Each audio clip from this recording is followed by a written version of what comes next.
Tactics are one of those things on FIFA that can seem super overwhelming. There's so many options and combinations that even trying to copy a style you've seen 100 times in real life can be difficult. Today I'll be explaining exactly how tactics work on FIFA 23, and by the end of the video you'll be creating your own tactics to play in exactly the way you want your team to play. No matter if you're playing Ultimate Team, Career Mode or Seasons, tactics are roughly the same. In this video we'll mostly be using Career Mode to visualize our changes, but don't leave the video if you're playing a different game mode. Everything should be exactly the same for you. We'll be talking about how to create your own tactics, what each setting can do for you on the pitch, and at the end of the video, we'll be looking at creating 5 iconic tactics from some of the best managers of all time. But before you create your tactic, the one thing you need to do is quickly look at your squad. The first place you should be looking is at centre back. If you have faster defenders, you can play a high line. If you're slower at centre back, you should be dropping deeper. Knowing this one thing can basically decide your entire tactic. Tactics that prefer to drop off rather than push up will rely on the defence crowding the box and springing forwards with either long balls to big strikers or counter-attacks via fast wingers. It's actually really rare to see any teams play a defensive line that's deep without also playing counter-attack. Most possession tactics will need a high line because they're focused on winning the ball as high up the pitch as possible. So now you've decided on your defensive height, you should then have a quick look at your wingers. If you find out that your wingers are poor, you'll probably be playing narrow with the target man. If you have top class wingers, you'll probably be wanting to use them wherever you can. This gives you the width of the formation you should be using. Narrow formations can be just as effective as wide ones in FIFA. In fact, formations like the 4-3-1-2 can be both great for possession tactics, while also working well with long ball and counter-attacking tactics.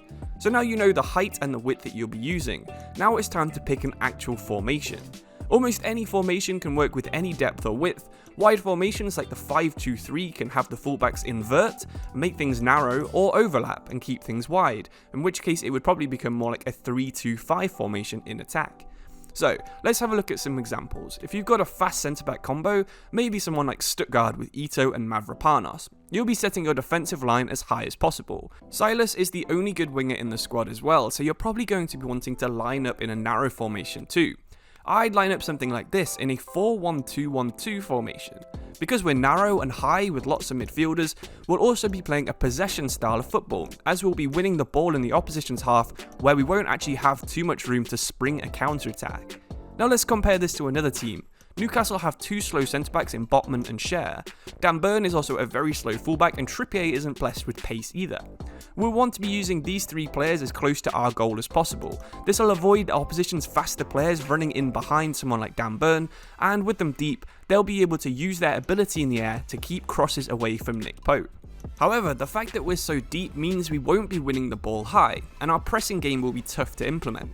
This means we'll be wanting to win the ball as close to our box as possible, and then getting the ball to our midfield as soon as we can. Trippier is one of the best right backs in the world, so his range of passing can easily unleash faster wingers, someone like Maxim Mann, Almiron or Alex Isak, where hopefully they'll be able to be one-on-one with an opposition defender.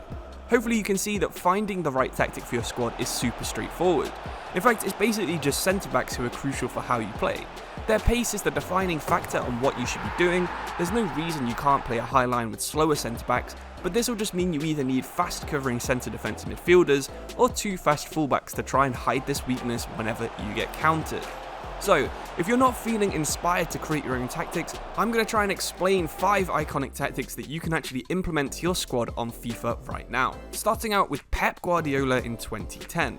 Realistically, you can use the tiki-taka style of football in any formation on FIFA. 4-3-3, 3-5-2, and 4-2-3-1 are all formations that work really well with this style. The tactic needs a lot of players in the middle of the pitch, and all of these do exactly that. Possession tactics also require a high line, so fast defenders are crucial for this formation. Most possession tactics will also focus on winning the ball back as soon as possible, so having a high line means less gaps between midfield and defence, so you'll be doing a lot of press and your centre-backs can get involved. With your defence pushing up and your midfield packed with players, the last major element is to make sure you have players finding spaces to advance the ball.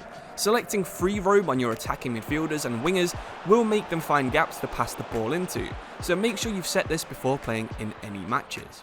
In summary, this style of football relies on 2 things: fast movement of the ball between midfielders and lots of pressing. You can customize the rest of your squad to play however you like.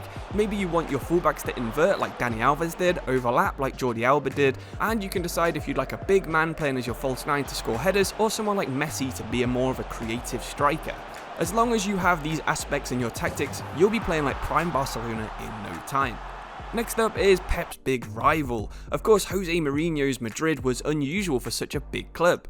You'd think with the amount of money that was in this squad, they would rely on dominating the ball and forcing their style on the other team. In fact, they were the exact opposite.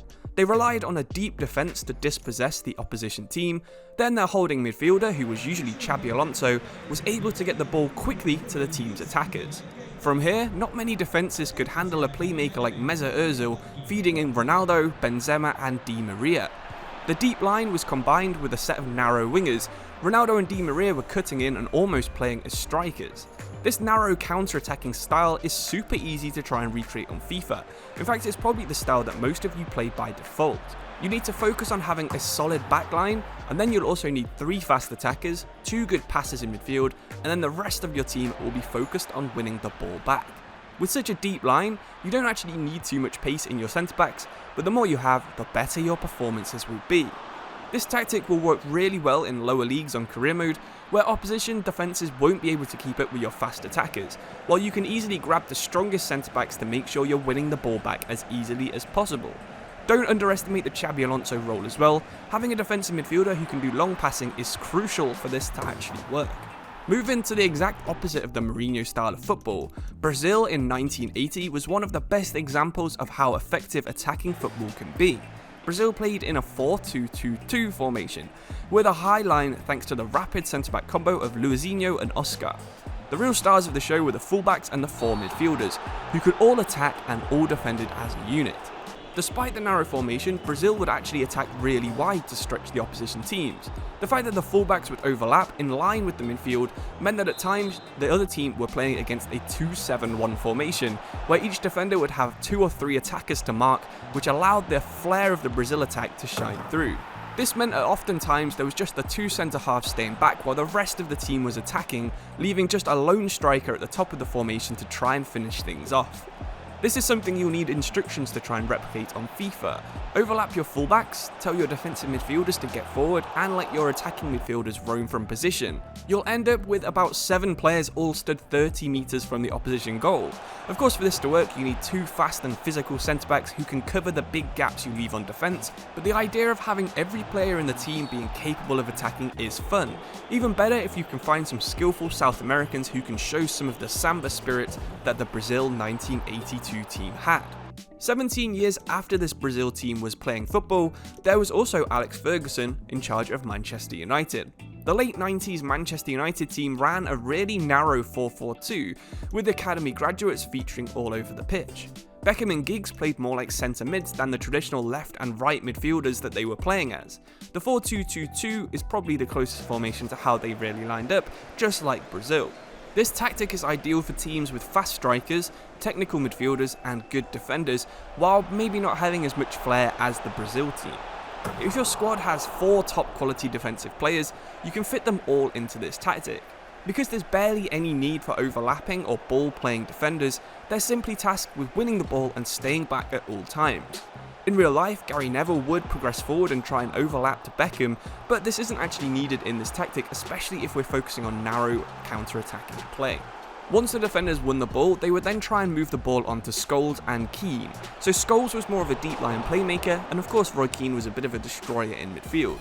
Up front, you'd want the combination of a false 9 and a get-in behind striker, with Dwight Yorke and Andy Cole both being very lethal up front.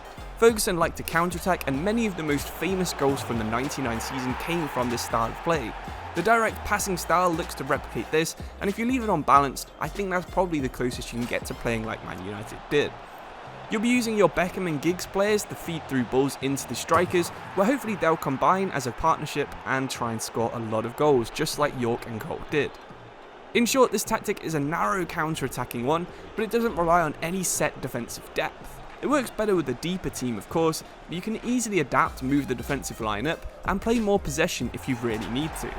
Finally, one of the most iconic tactics of all time, total football relies on possession, wide attacking, very high defensive lines and constant pressure. The goal is to try and dominate the possession stats, while also not only having the ball for the sake of having it. Rinus Michels relied on every player contributing to both attack and defence, so you'll have a super dynamic tactic with players appearing in any area of the pitch. The 3-4-3 and the 5-4-1 are the closest matches to how Ajax played in 1970. If you have good fullbacks, go for the 5 at the back, but if you have high stamina wingers, the 3-4-3 is probably more effective. You'll want both wingers to be cutting inside, you'll want your striker to be dropping back as a false 9, both centre midfielders roaming from position to provide options, and your 3 centre backs getting forwards from their high starting defensive line. The press should result in you winning the ball high up the pitch, at which point you should have 5 or 6 options moving into space. From here it's all down to you have to pick the right pass, beat your man, and get the ball into the box. Your wingers will probably end up being your top scorers, but despite this, your false 9, Johan Cruyff, still managed nearly 200 goals in just 250 games. You'll need a squad of players with high stamina and lots of technique, but if you can pull off total football in the modern era, there's no doubt you'll be one of the most successful managers of all time. I hope you liked today's video. There's 2 videos on the screen right now that I think you should check out, so why not click one or subscribe so you don't miss my next video. Hopefully you enjoy using these tactics. Thank you all for watching. I'll see you soon. Cheers and goodbye.